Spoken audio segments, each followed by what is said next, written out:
Sometimes a crappy situation is only mentally preparing you for something that's going to be serious, that's going to be coming later.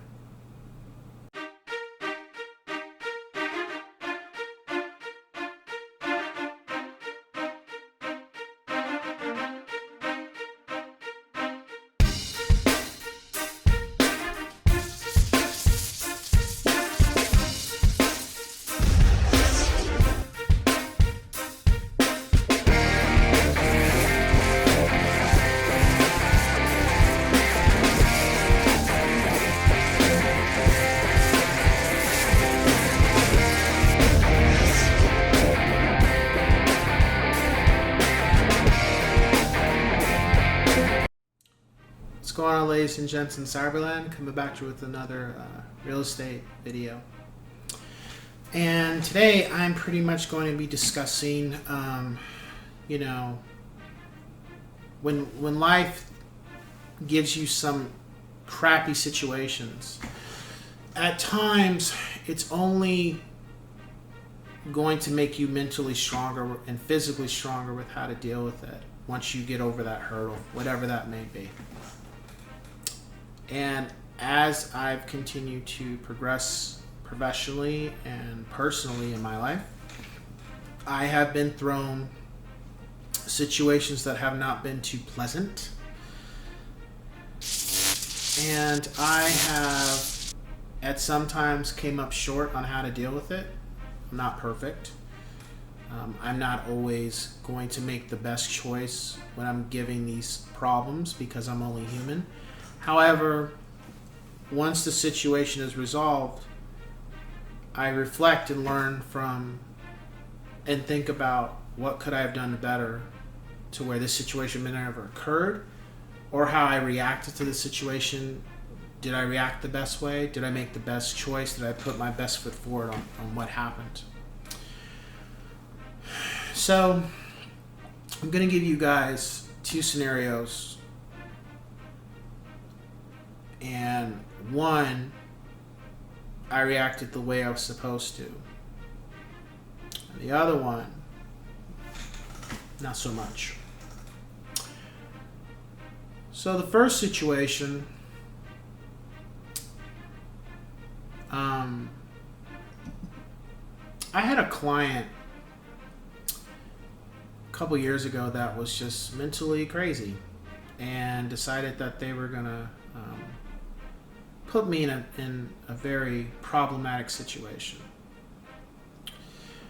I didn't know what to do. I was freaked out, scared.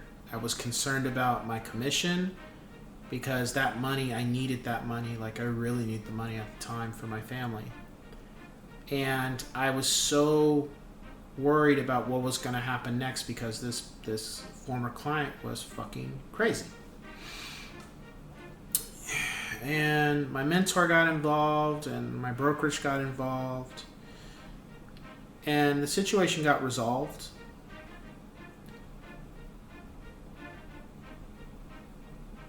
And it didn't make me feel any better when it was resolved.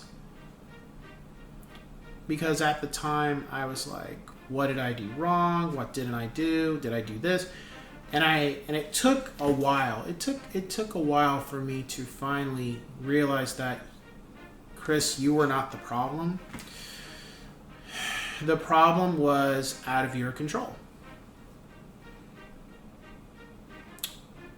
However, how you reacted to it probably could have been a little better.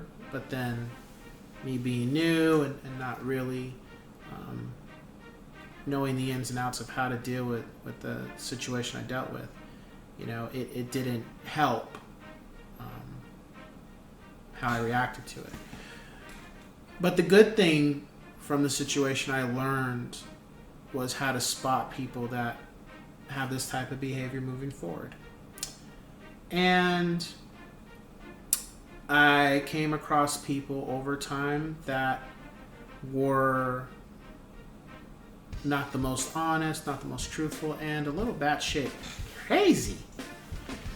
So once I already got an inkling of certain behaviors and mannerisms that I had dealt with from a previous client, I pretty much decided not to do business with these people. Now you could say, well, how do you know? It's like, not all money is good money.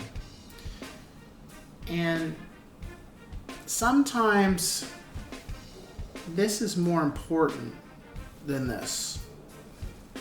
That's me. Other people could be like, well, I want the money. Yeah, but is it worth going to litigation because you're dealing with somebody who's fucking crazy? Who has mental issues and has not been properly diagnosed, or they have and they're not taking their meds, and you're having to deal with that. Sometimes it's better to have peace of mind and be able to sleep at night as opposed to being stressed because you have a crazy fucking client. That was that scenario. Second scenario. About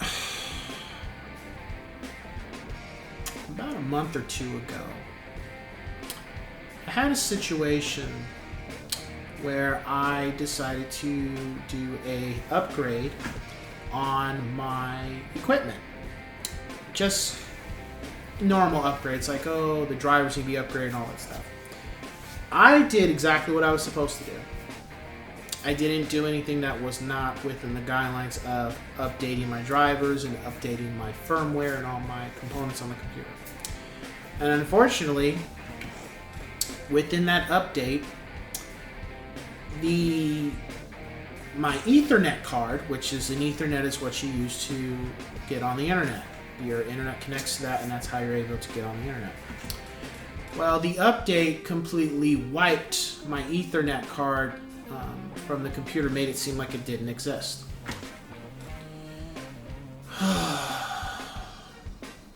Still remembering this fucking bullshit. So all of a sudden, I no longer have internet access. I can't get online at all. My Ethernet is on my computer, it's still there, but the system is saying that it doesn't exist. So as a result, I had no other option except to wipe my CPU completely clean. Now, it wasn't a big deal.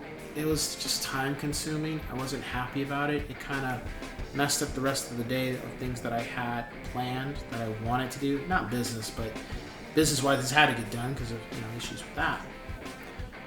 But I didn't lose my important information because I have multiple hard drives. My C drive is where I just keep the system running. All the important documents, files, everything. And I keep backups of that. None of that stuff was affected.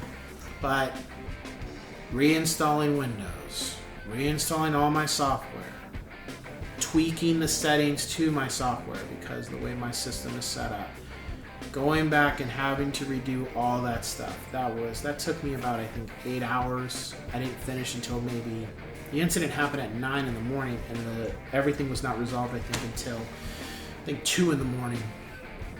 Because I was taking breaks and I was just mentally, doing something else to just chill for a minute.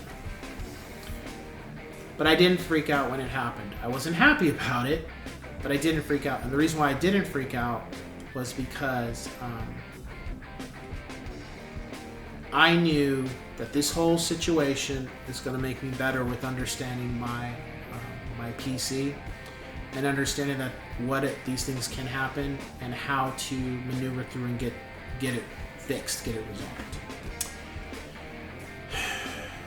It wasn't even like dwelling. It was just like, okay, this has happened. Let's get it fixed. Let's get it fixed now, and let's go back to what we were doing. And that's literally what happened. Everything was done at 2 in the morning. Meter was back to running. However, I made sure moving forward I would not do any upgrades to my Ethernet card like that again, just because the situation just it's not fun. But it was out of my control. I had no control over that situation happening. I was following the protocol, and unfortunately, there was an issue. And as a result, it made me, again, I'm more proficient at my my PC and how to handle things when things break or break down, what to do because of that situation. Whereas the first scenario, I got better with time, but I didn't know what to do when it first happened. Whereas the PC scenario, it had never happened before with that, like in that scenario, but I already knew what to do and how to handle it. And it wasn't like calling somebody, or whereas the first scenario I called for help. Second scenario, I never experienced it yet, but I knew what I had to do, and that was it. There was no way getting around it. And it wasn't like a cussing match or throwing a tantrum like, kids can do, or just feeling like woe is me type shit. It was just like, all right, let's get this resolved. And that's the thing with life, is you're gonna have things like that where these scenarios are only going to make you better at your craft, or only going to make you better at your profession, or they're going to make you better personally. And just understand that that's what they're there for, just to make you better. They're not there to make your life harder. If you stick to trying to resolve the issue, it's just going to make you better. That if it happens again, like the PC, I dealt with issues with my computer before with things. It's like, okay, boom. Real estate, that situation never dealt with, but because now I know what to look for if it ever happens again, what to do, so I don't even have to deal with a situation like that. That being said, I will catch you guys on the next one. Take care.